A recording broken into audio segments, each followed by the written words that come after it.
किसी ने क्या खूबसूरत बात कही है कि मधुर वाणी बोलना एक महंगा शौक है जो हर किसी के बस की बात नहीं।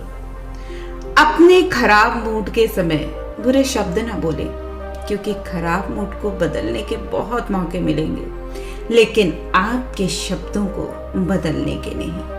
नमस्कार दोस्तों, ईश्वर सदैव आपका भला करे और आपकी झोलियां ईश्वर के आशीर्वाद से हमेशा भरी रहे। तो दोस्तों, आज बात करेंगे एक विशेष कथा की, एक ऐसी कहानी की जो आपको बोलने का महत्व समझा देगा। 18 दिन के युद्ध ने द्रौपदी की उम्र को 80 वर्ष जैसा कर दिया, शारीरिक रूप से भी और मानसिक रूप से भी।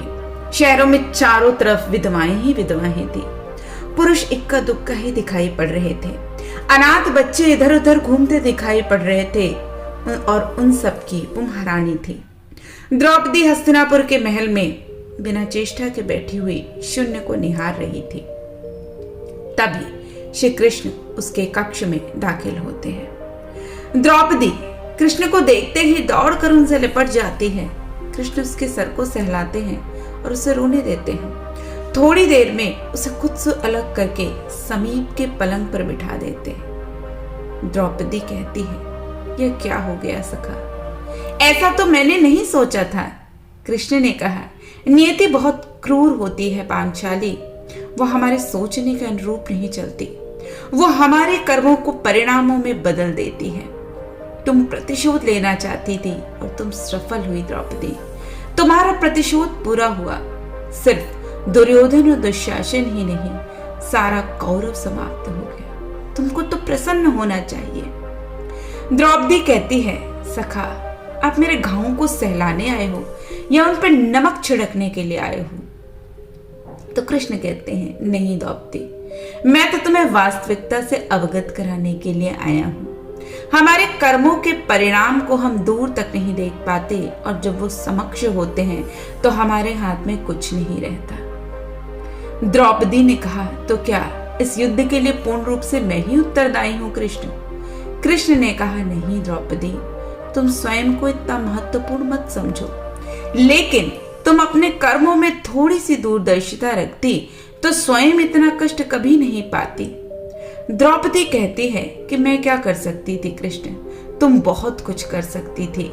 कृष्ण ने कहा कि जब तुम्हारा स्वयंवर हुआ तब तुम कर्ण को अपमानित नहीं करती, उसे प्रतियोगिता में भाग लेने का एक अवसर देती, तो शायद परिणाम कुछ और होता। इसके बाद जब कुंती ने तुम्हें 5 पतियों के पत्नी बनने का आदेश दिया, तब तुम उसे स्वीकार नहीं करती, तो भी परिणाम कुछ और होता।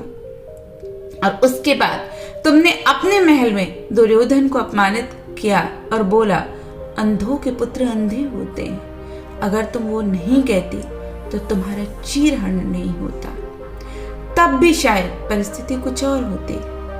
हमारे शब्द भी हमारे कर्म होते हैं द्रौपदी, और हमें अपने हर शब्द को बोलने से पहले तोलना बहुत जरूरी होता है, अन्यथा उसके दुष्परिणाम सिर्फ स्वयं को ही नहीं, पूरे परिवेश को दुखी करते रहते हैं।